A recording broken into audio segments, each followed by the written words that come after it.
Warganet di media sosial dihebohkan dengan munculnya nama tempat baru di sebuah peta Bali. Terlihat dalam peta yang beredar di media sosial, kemunculan nama tempat baru itu bernama New Moscow yang berada di peta wilayah Canggu, Badung.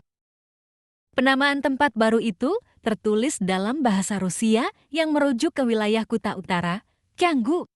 Salah satu akun yang membagikan informasi itu adalah akun Instagram Canggu Bali News. Meski kebenaran informasi tersebut belum dapat dipastikan dan bisa jadi hanya sebuah candaan, namun hal tersebut memancing beragam komentar warganet. Sebagian warganet meminta agar tidak membuat lelucon seperti itu untuk mempermalukan Pulau Bali. Namun sebagian besar warganet justru menyebut bahwa Bali saat ini memang perlu berhati-hati terhadap penjajahan bentuk baru. Beredarnya peta wilayah baru bernama New Moscow di Bali itu dinilai sebagai sarkasme bahwa realitanya banyak tanah-tanah di Bali utamanya Canggu yang sudah dikuasai oleh orang-orang Rusia. Sementara, warganet juga menilai hal tersebut sebagai penjajahan bentuk baru dari negara Rusia. Nah, untuk semetan Bali, khususnya yang tinggal di Canggu gimana nih tanggapannya?